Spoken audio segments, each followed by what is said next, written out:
as Neil said, I'm Ken Rolla. I live here in Florida, and I've been teaching people how to maintain and regain their health for about 25 years. And my focus, kind of out of circumstance, became focusing on healing so-called incurable disease and life-threatening disease because I'm an electrical engineer by training. And so the only people willing to come and talk to an electrical engineer about their health were people that were pretty desperate. And so I always wound up getting very, very difficult cases to deal with. And but I had studied with a lot of world-renowned healers and with a lot of really advanced technologies. And so I had a lot of success, close to 100% success with so-called incurable diseases like cancer and autism, AIDS, Morgellons disease, diabetes, you name it. And so I know there's no incurable diseases, there's only incurable people. And so if you're open to doing what it takes and you don't have too much of an unconscious death wish, because in my work I've discovered that pretty much everybody has at least some degree of unconscious death wish or not wanting to be here, for different reasons. It can be anything from your mom and dad, you have issues with them, to you don't like what's going on in the world. But we all, it's a difficult time on this planet, so we all have a little bit of that going on.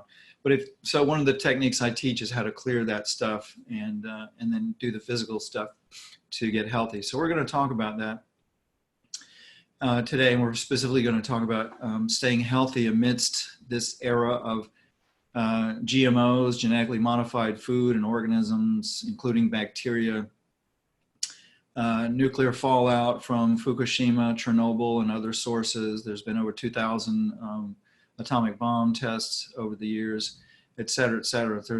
So we're being bombarded by a lot of nuclear fallout. It hasn't died off from Fukushima, still coming down on us. And I know this from working with people like Dr. Patrick Flanagan, who's got a $20,000 spectroscopic Geiger counter that can measure radiation in the atmosphere. And he's been traveling around measuring nuclear fallout in the atmosphere, and he won't travel, he won't fly much because he said it's at dangerous levels. So we've got to be aware of these things and then know what to do to protect ourselves. So that's what we're going to cover today.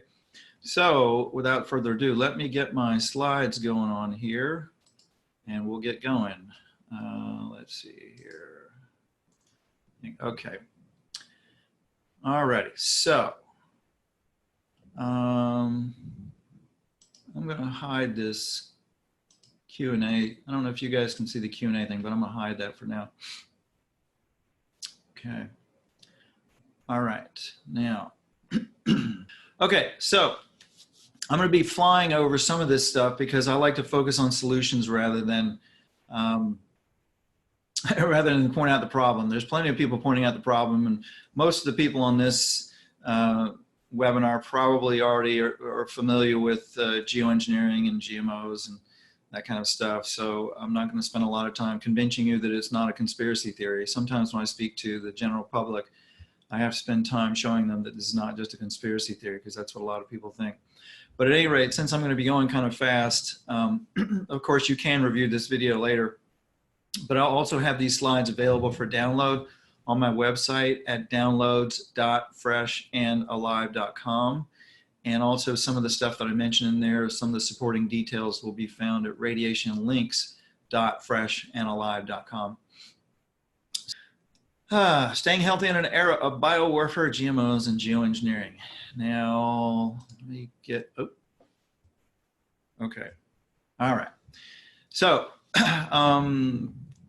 you guys probably don't think it's just a conspiracy theory, but a lot of people do think that geoengineering or chemtrails are just a conspiracy theory. But now it's come out of the closet. There are people like Harvard professor David Keith and many others who have come out talking about this stuff on mainstream television, of all places, like the Colbert Report and many of these mainstream TV shows. These guys have been on for the last couple of years, well, I'll say more than a few years now, talking about geoengineering and basically saying that, oh, we know it's insane and we don't want to do it, but we got to do something about global warming. And so, gosh, golly, we better do this, which is nonsense, because what they're proposing is spraying 10 to 20 million metric tons. And I say proposing, they're already doing this.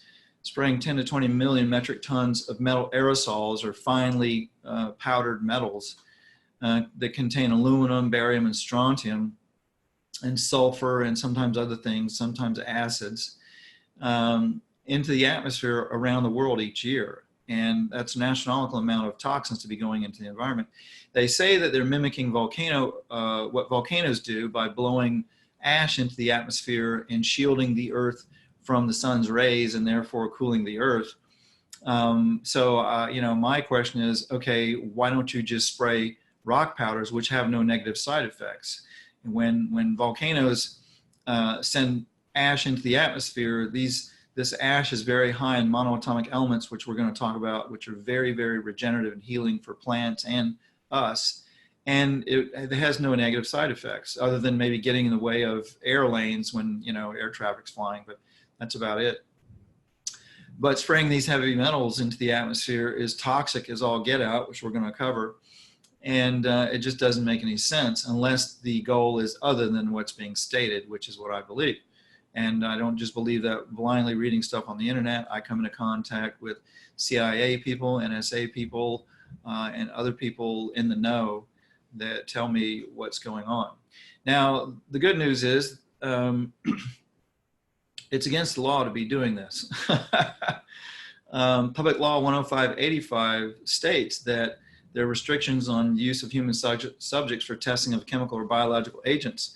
Now, the bad news is there are exceptions, and the exceptions are that the prohibition on testing on human populations does not apply to any peaceful purpose related to a medical, therapeutic, pharmaceutical, agricultural, industrial, or research activity, any purpose that's directly related to protection against toxic chemicals or biological weapons and agents, or any law enforcement purpose, including any purpose related to riot control. So basically, they can spray us willy-nilly however they want, but we can't spray each other. There's a good program which you can see on YouTube. It was originally on the History Channel called Declassified Human Experimentation, and it shows how clearly that our government has no compunction whatsoever about doing all kinds of biological testing on public populations, because people often ask, it's like, well, why would they do that? Why would they spray themselves? Why would they spray us? It's like, why did the Nazis do what they did? Because these people are not sane, that's why. And they're not like you and me. They're totally insane. They're psychopaths and sociopaths. And, a lot of people in the military, of course, they also view using these technologies from the standpoint that if we don't use them, somebody else will use them against us, so we better get familiar with them and learn how to use them. So that's some of the justification for this, but absolutely governments have no compunction about experimenting with biological and other types of warfare on their own populations. There are some good movies that cover information on the science behind this and what's been done, testing that's been done to prove this is going on. There's What in the World Are They Spraying, which was one of the first movies that came out. And then Why in the World Are They Spraying, which is a follow-up to that, because of course people want to know why the heck would these people spray themselves with these toxic poisons. And the truth is they're not spraying themselves because they have technologies to protect themselves from it. They're just not sharing it with us. So what are the effects of spraying these metals in the atmosphere? Well, first of all, aluminum and these other metals make soil pH 2 alkaline by hundreds of times. That blocks nutrient uptake in plants and kills them. And of course, it toxifies people and land and water supplies and food supplies. It weakens our immune systems. These metals get into the brain and into the body, and they block signals in the neural pathways of the body. And then you wind up with neuromuscular disorders like MS or things that's similar to that. Aluminum powder specifically is a fire accelerant. It's actually used in fireworks to make them burn and explode. And so spraying these metals over large areas, they comes down onto the plants and the forests, and then it makes forest fires much, much worse. And if you talk to firefighters who fight wildfires, they will tell you that these are much worse than they used to be. And particularly in California, where they're also using energy weapons and things to start fires and to control weather for various purposes. As I mentioned, aluminum causes brain and nervous system damage and neuromuscular disorders by blocking neural pathways in the body. And also the concept that spraying these metals like aluminum up in the atmosphere will shield the Earth from the sun's heating is a fallacy, because yes, it does on the sunny side of the planet, but then on the dark side of the planet, it acts as an insulating blanket, and so it contains the warming and reflects it back to the Earth. So it's a bogus argument that it's to fight global warming. That's just a smokescreen. And of course, when you put these metal particulates or any kind of particulate in the atmosphere, regular pollution will do this.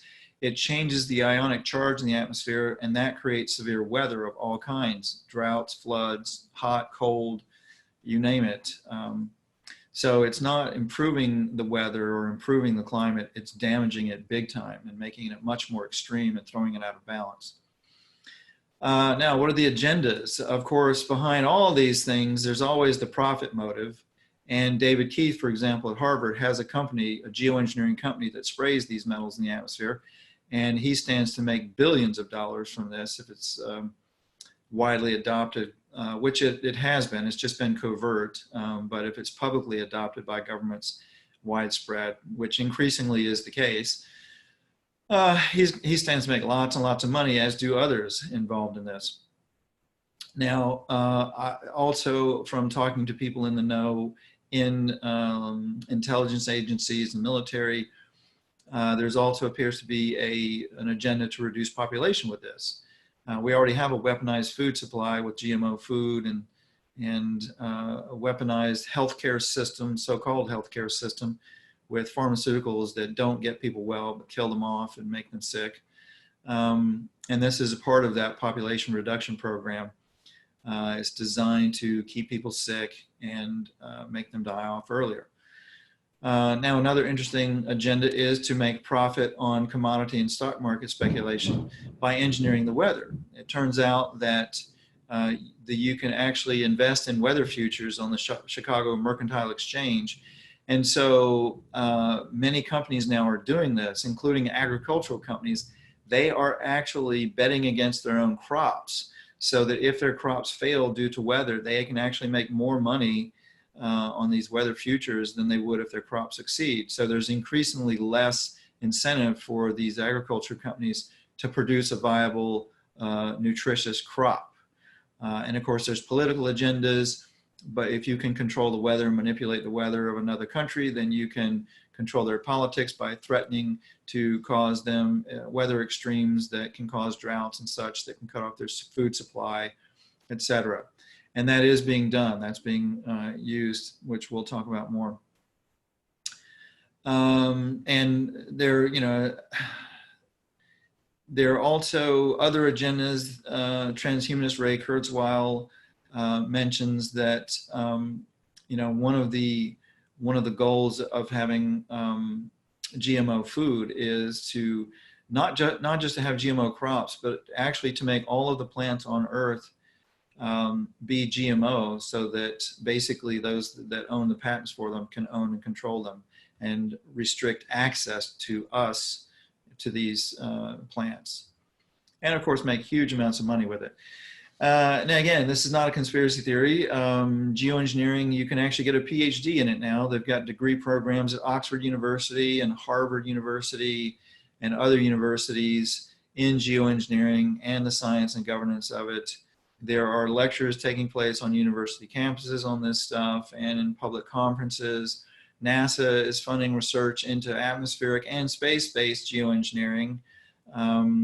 There are many, many research papers and patents that have been done on this, including this one from the American Meteorological Society that had, I think, about 20-some different scientists involved in this one research paper. Here's some of them, and here's the other one. So it's not like there's just one or two people involved in this stuff. There are lots and lots of scientists involved in this stuff.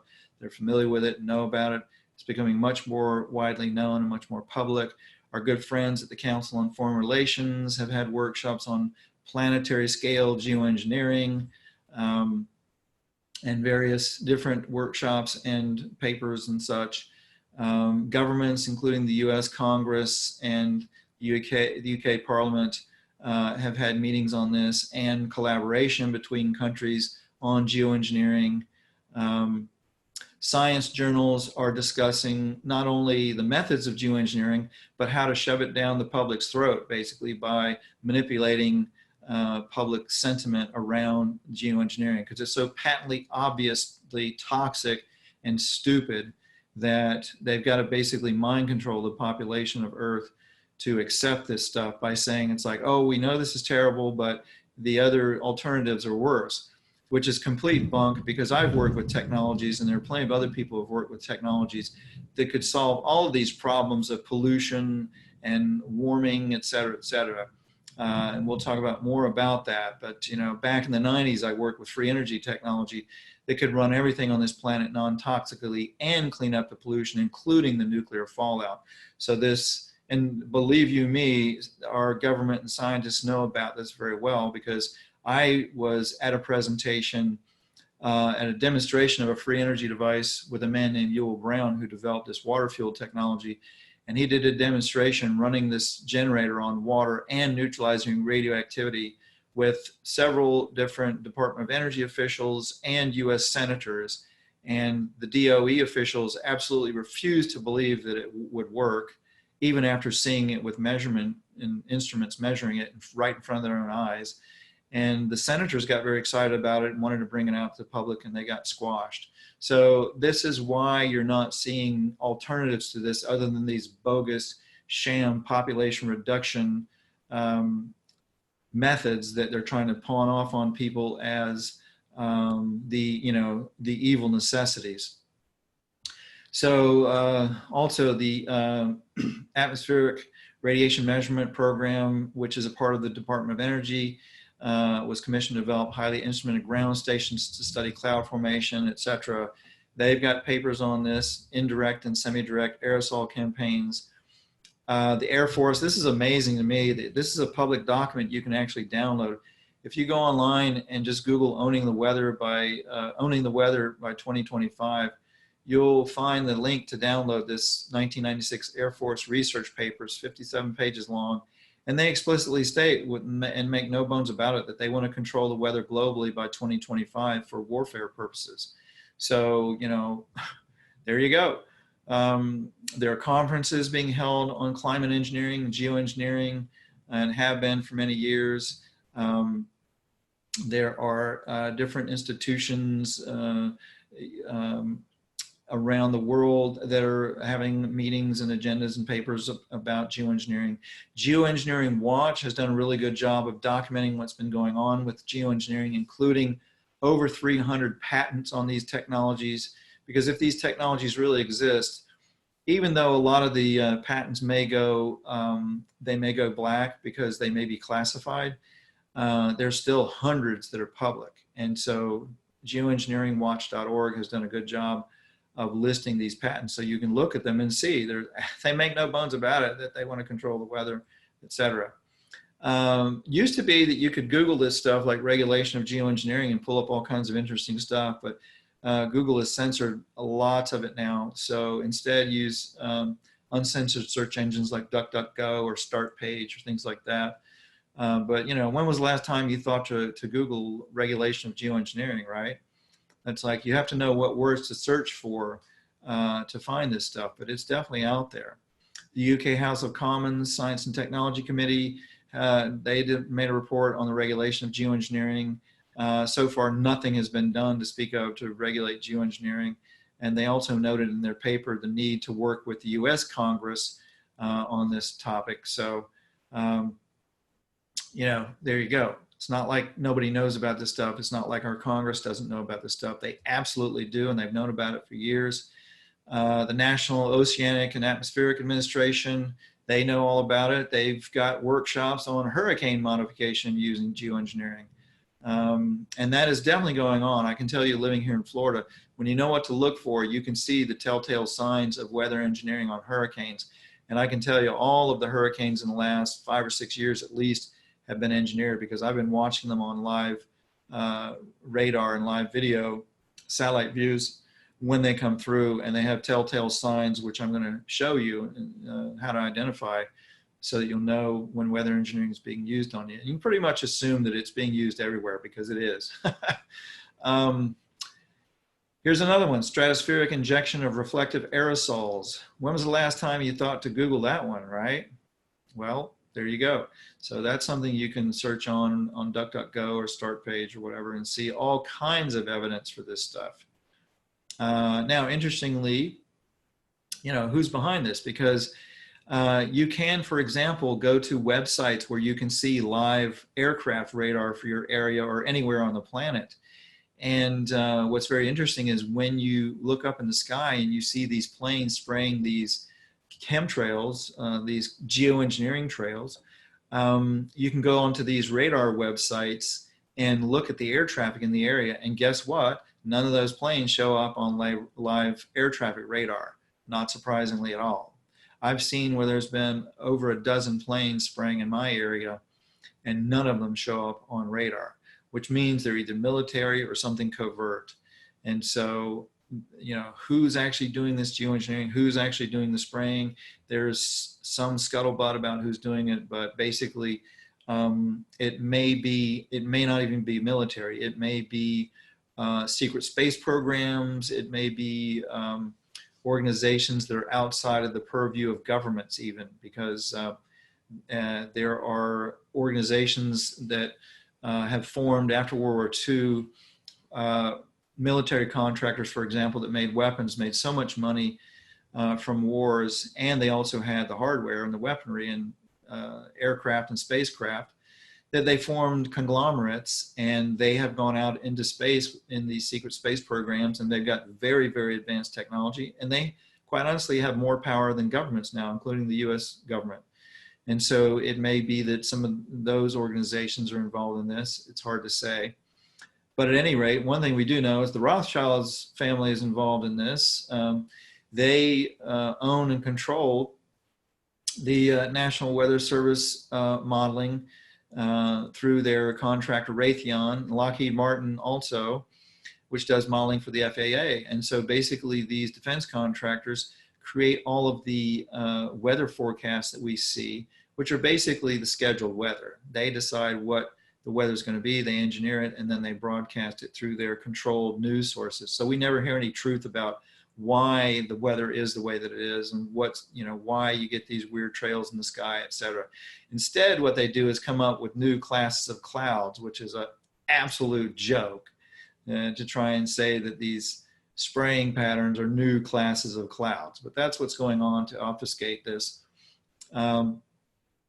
E.L. Rothschild has a majority stake in Weather Central, which owns the world's leading weather graphics and data services for TV, web, and mobile. So they're able to control the narrative on what's going on with our weather. There's also been Nobel Prizes in geoengineering technologies. For example, here's a study on the ozone layer and how it's the Achilles heel of the biosphere. In other words, you can use it, manipulate it to change weather. It's very well known in science circles about geoengineering. It's just the public hasn't caught up with this stuff. And when you start talking about it, they think that it's just a conspiracy theory. It's absolutely not. It doesn't even take hardly any searching online to see that it's an actual valid scientific phenomena with degree programs, et cetera, et cetera. This is a satellite view of the southeastern United States with these trails. And one of the arguments that the mainstream news and the mainstream aviation people will say is that, oh, these are just contrails. They're just condensation trails coming out of these aircraft. They're not, there's no spraying going on. That's all a conspiracy theory. Well, if they're contrails, then these aircraft, these airlines are going to go broke really, really fast, because these patterns, what airline is going to be able to fly back and forth in checkerboard patterns covering areas? They're going to have a lot of ticked off customers, and they're going to be losing money hand over fist, burning up their fuel. So that's all a bunch of bull too. There are some really good sources on geoengineering and some of the biology and how it's affecting our biology and plant biology, animal biology, et cetera. The Carnicom Institute, geoengineeringwatch.org, About the Sky, tetrahedron.org, which is Dr. Len Horowitz, my website, radiationlinks@freshlive.com, morgellonsresearchgroup.com. These are some of the websites where you can go and check out a lot of the details on what's going on with this technology. Here are some search terms. We'll just go over these. Well, I'm not going to go over these, but we'll just zip past these real quick. You can come back and look at these later. The Carnicom Institute is finding that there are genetically modified organisms, what they call cross-domain organisms, that are showing up in these geoengineering, quote, geoengineering sprays that are getting into all of us and into plants and into animals. And this is what's causing what's known as Morgellons disease, which is a gruesome disease where you get lesions on the body.